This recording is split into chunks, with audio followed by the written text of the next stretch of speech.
Kane Williamson की जो captaincy है आज मुझे बहुत उसमें फर्क बहुत मतलब बुरी कैप्टेंसी नजर आई, क्योंकि अगर टिम साउदी को आपने शुरू में ओवर कराया और बीच में आप कोई ओवर नहीं कराया।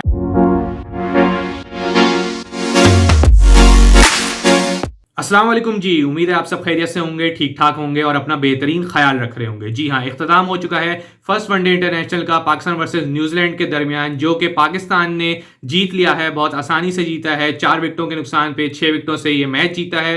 256 रन का टारगेट दिया था आज न्यूजीलैंड ने पाकिस्तान को, और ये कि उसके अंदर पाकिस्तान ने एक ज़बरदस्त फतह हासिल की है, उस पर भी बात करेंगे। लेकिन और उस एक और टॉपिक पे बात करेंगे जो कि मैनेजमेंट और बोर्ड के दरमियान कुछ तनाज़ात चल रहे हैं और कुछ कोल्ड वॉर नज़र आ रही है, उस पर भी मैं लेटर इन द वीडियो बात करूंगा। तो आइए पहले मैच के ऊपर बात करते हैं। आज पाकिस्तान ने पहले टॉस जीता और बॉलिंग का फैसला किया और न्यूजीलैंड को बैटिंग की दावत दी, और जिसके अंदर मुझे लगता है कि ठीक भी फैसला था बाबर आजम का, क्योंकि पिच देखते हुए ऐसा लग रहा था कि ये लेटर इन द इनिंग्स और लाइट्स के अंडर यहाँ पे खेलना आसान हो जाएगा, और वही हमने देखा भी आखिर में मैच में। लेकिन शुरू में बात करते हैं पाकिस्तान की बॉलिंग के ऊपर बात करते हैं। पाकिस्तान ने आज ज़बरदस्त बॉलिंग की है। आज कैप्टेंसी बहुत बड़ा फैक्टर रही है।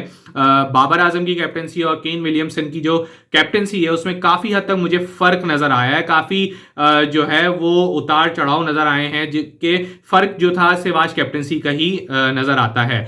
तो बॉलिंग में अगर बात करें, आज नसीम शाह ने ज़बरदस्त बॉलिंग की है। फिर उसके साथ ये कि नवाज ने अच्छी बॉलिंग की है। मीर हमजा ज़बरदस्त, जो मीर हमजा कह रहा हूँ, उसामा मीर ने बहुत ज़बरदस्त बॉलिंग की है, जिसके अंदर जो है वो एक ट्रू लेग स्पिनर हमें नजर आया आज खेलते हुए। नसीम शाह की बॉलिंग पे बात करते हैं। 5 विकेटें ली आज उन्होंने, 5 लगाया, जो कि ये जबरदस्त बॉलिंग करते हुए आ रहे हैं। तीनों फॉर्मेट्स में जबरदस्त पाकिस्तान के लिए एक प्रोस्पेक्ट साबित हो रहे हैं, जिसके अंदर उन्होंने तीनों फॉर्मेट में अपने आप को मनवाया है, और आज भी 5 लेके उन्होंने बताया है कि वो इस फॉर्मेट के लिए भी एक जबरदस्त प्रोस्पेक्ट है पाकिस्तान के लिए फ्यूचर में भी। तो नसीम शाह ने ज़बरदस्त बॉलिंग की है उनकी, उन्होंने स्लोअर रन्स भी किए, कटर भी किए, और फील्ड प्लेसमेंट अपनी फील्ड के लिहाज से बॉल करते हुए आज नजर आए। तो मेरे ख्याल में एक ज़बरदस्त बॉलिंग परफॉर्मेंस थी नसीम शाह की तरफ से। उसके बाद ये कि उसामा मीर ने एक ज़बरदस्त बोल्ड कर दिया केन विलियमसन को। ज़बरदस्त, मतलब आपका डेब्यू हो और आप डेब्यू के ऊपर केन विलियमसन की विकेट ले जाएं, अपनी पहली इंटरनेशनल विकेट, तो मेरे ख्याल में इससे ज़्यादा बेहतर और आगाज़ हो ही नहीं सकता। तो मेरे ख्याल में उसामा मीर के लिए ज़बरदस्त परफॉर्मेंस आज दिन था उनके लिए, और डेब्यू उनके लिए यादगार रहा। फिर उसके बाद ये कि हमने देखा कि नवाज ने अच्छी लाइन और लेंथ पे बॉलिंग की है। फिर बीच में हमने बहुत कंटेन करा न्यूजीलैंड को, और लेकिन एक लम्हा था जब ये कि ग्लेन फिलिप्स जो हैं वो सेट हो गए थे क्रीज के ऊपर, लेकिन वो वहाँ था पाकिस्तान ने ग्लेन फिलिप्स की जो विकेट ली है, जब 216 रन पे तकरीबन हमने विकेट लिया है ग्लेन फिलिप्स की, क्योंकि यही एक फैक्टर बना है। ये टर्निंग पॉइंट भी एक तरीके से साबित हुआ है, क्योंकि अगर फिलिप्स खेल जाते तो यकीनन ये टारगेट आपको 280-85 तक नजर आता, लेकिन वहां उनकी वो पार्टनरशिप टूटना और उनकी फिलिप्स की विकेट आना जो नसीम शाह ने ली, तो मेरे ख्याल में ये काफी हद तक जो है उसने फर्क डाल दिया और वहां पे रन्स उनके रोके। उसके बाद ये इतनी कोई खास बैटिंग न्यूजीलैंड कर नहीं पाया, और तकरीबन जो है वो उन्होंने एक जो टोटल लगता है इस पिच के ऊपर, जो स्लो पिच होती है जहां पे बॉल रुक के आता है, वहां पे 250-260 रन इतना मुश्किल टोटल नहीं होता है, और मेरे ख्याल में वहां पे आपको आसानी होती है उसको चेस करने में अंडर द लाइट्स। और फिर उसके बाद अगर हम बात करें कि पाकिस्तान की बैटिंग के ऊपर आ जाते हैं, लेकिन फिर उसमें देखा गया कि आज जो है इमाम जल्दी आउट हो गए। उसके बाद फ़खर ज़मान ने एक आज बहुत ज़बरदस्त इनिंग्स खेली। बाबर आजम ने एक अच्छा 66 रन बनाए। फ़खर ज़मान ने भी 50 से ऊपर रन बनाए। फिर उसके बाद ये कि उन्होंने रिजवान ने एक जबरदस्त इनिंग खेली, जो नॉट आउट रहे, 77 रन उन्होंने बनाए। आई थिंक रिजवान की तारीफ करनी होगी कि आज वो शुरू में कुछ इतने अच्छे बेहतर फॉर्म में नजर नहीं आए, लेकिन उन्होंने एक अच्छी इनिंग्स खेली और फिनिश किया। आई थिंक यही हमें चाहिए कि एक बंदा जो शुरू में आए और एंड में फिनिश करके जाए, बीच में टीम को छोड़ के ना चला जाए। लेकिन मुझे एक फर्क नजर आता है जिसके अंदर ये कि उन्होंने आज स्ट्राइक रेट पे काफ़ी, मतलब स्ट्राइक रेट आज बाबर आजम का भी स्ट्राइक रेट कम था।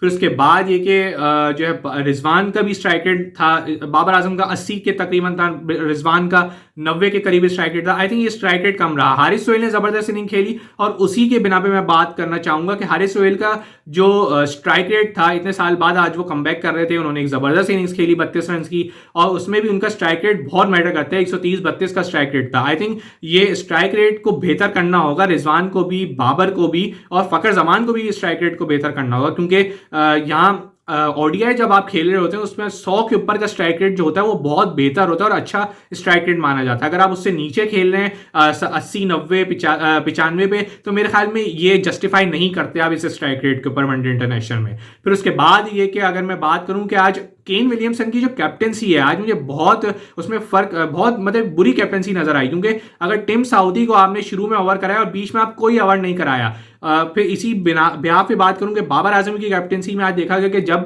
विकेट गिरी तो स्लिप लगी, अच्छे फील्ड पोजीशंस थे आज, लेकिन वहीं केन विलियमसन की जो कैप्टेंसी थी आज जो है साउदी को शुरू में बॉल कराई, बीच में साउदी को ओवर नहीं करवाया, जो बीच में साउदी को ओवर करवाना चाहिए था, क्योंकि साउदी एक विकेट टेकर बॉलर हैं और उन्हें जो है अगर आप बीच में अपने मेन बॉलर को यूज नहीं करेंगे, जैसे केन विलियमसन आज कैप्टन थे और उससे पहले टिम साउदी टेस्ट सीरीज में कैप्टन थे, तो काफी हद तक वाजे फर्क नजर आया कैप्टनसी का कि काफी माइंडसेट डिफरेंट है। इसी तरीके से ये कॉस्ट किया है न्यूजीलैंड को चाहिए इस चीज पे वर्क करे केन विलियमसन कि जो है वो साउदी को बीच में ओवर ना देना। विकेट जब पार्टनरशिप लग रही थी फखर जमान की, बाबर आजम की या फिर रिजवान की, हारिस तोइल की, तो मेरे ख्याल में बीच में आपको लेकर आना चाहिए था टिम साउदी को, क्योंकि साउदी को कुछ ना कुछ एक्सपीरियंस मौजूद है, उनका बॉल कहीं ना कहीं ग्रिप हो जाता और कहीं ना कहीं वो जानते हैं कि अगर रिवर्स हो रहा है तो रिवर्स करते। तो बहुत लेट लाए वो इनिंग्स के अंदर साउदी को, और जब मैच कुछ भी नहीं रह गया था, 10 ओवर तकरीबन रह गए थे, 40 ओवर खेल चुका था पाकिस्तान और उसके बाद रन कुछ नहीं रह गए थे, 50-60 रन रह गए थे। उसके बाद अगर आप टीम साउदी का कोटा पूरा कराने लेकर आए थे तो मेरे ख्याल में एक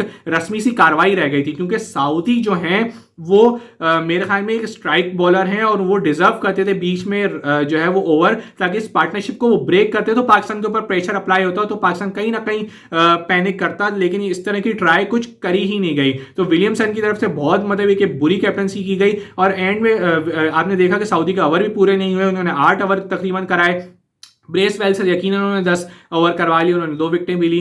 तो मेरे ख्याल में कैप्टनसी का आज फर्क रहा। बाबर आजम ने कैप्टनसी आज बेहतर की, इस बनिस्बत ये कि जो है वो न्यूजीलैंड की तरफ से आज जो है कैप्टनसी बहुत हल्की की, बॉलिंग भी उन्होंने काफ़ी ख़राब की और फिर इस लिहाज से कि पाकिस्तान ने आज बॉलिंग बहुत ज़बरदस्त की, तारीफ बनती है आज नसीम शाह की, ट्रूली तारीफ बनती है, और बैटिंग में रिजवान की भी तारीफ बनती है और हारिस सोहेल की भी तारीफ बनती है, क्योंकि उन्होंने भी इतने साल मतलब ये कि कमबैक किया और उसमें भी एक ज़बरदस्त इनिंग्स खेली, अच्छे स्ट्राइक रेट के साथ खेली। तो आइए, ये तो हो गई मैच के ऊपर बात कि उन्होंने किस तरीके से मैच आज पाकिस्तान ने इसको जीता और टोटल डोमिनेट करके जीता है। ऐसे ही सिर्फ ये कि बिल्कुल फाइटिंग दिखाई और एक ज़बरदस्त अप्रोच के साथ जीता। आइए बात करते हैं जो मैनेजमेंट और ये कि पीसीबी के दरमियान जो आजकल अभी जो एक कोल्ड वॉर सी स्टार्ट हो गई है। देखें, आज शान मसूद को नहीं खिलाया। देखिए, शान मसूद एक वाइस कैप्टन है, लेकिन अगर मैं देखूँ और मैं अपने पर्सपेक्टिव से बताऊँ कि तो आज शान मसूद की जगह ही नहीं बनती थी इस 11 के अंदर। तो बाबर आजम और मैनेजमेंट का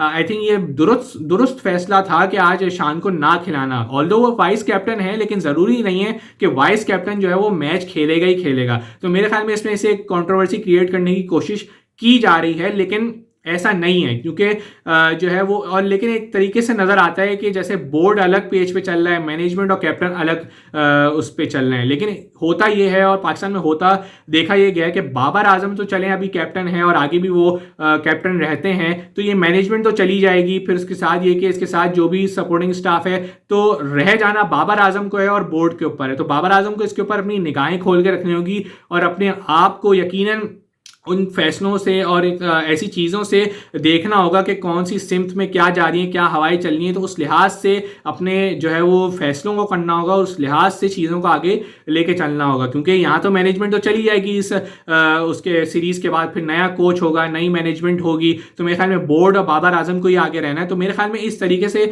बाबर को अपने नाक, आँख, कान सब खोल के रखना होगा और दुरुस्त टाइम पर दुरुस्त फैसले करने होंगे और अपने हक में फैसले करने होंगे। और बोर्ड से यकीनन कोई किसी माजहराइन में बाबर आजम पढ़ना नहीं चाहेंगे और मेरे ख्याल में वो अपनी क्रिकेट पे फोकस करेंगे, तो ही जो है वो ये चीज़ें आगे बेहतरी की तरफ जा सकती हैं। तो ये यकीनन एक सर्द जंग सी नज़र आती है बोर्ड के दरमियान और मैनेजमेंट और कैप्टन के दरमियान मेरे ख्याल में। लेकिन देखें, खुदा करे कि बेहतर रहे मामलात और इससे आगे ज़्यादा ना बिगड़े मामलात और बेहतरी की तरफ चीज़ें जाएं, बोर्ड के लिए भी, एज बाबर आजम के लिए भी, कैप्टन और मैनेजमेंट के लिए भी आने वाली।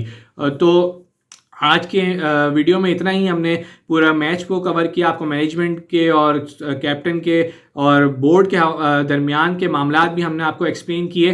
तो मेरे ख्याल में आज की वीडियो में इतना ही। अपनी दुआओं में याद रखिएगा, लाइक कीजिएगा वीडियो को, चैनल को सब्सक्राइब भी कीजिएगा, और ये कि कमेंट्स में बताया करें कि आपको वीडियो कैसी लगी और क्या बेहतरी की इसमें गुंजाइश जो है मौजूद है अपनी, और ये कि हम ज़रूर आपके फीडबैक का ज़रूर इंतज़ार करेंगे, और ये कि अपनी दुआओं में याद रखिएगा बिल्कुल, और बिल्कुल लाइक ज़रूर कीजिएगा। तो अपने मेज़बान काजिम नकवी को दीजिए इजाज़त। अल्लाह हाफ़िज़।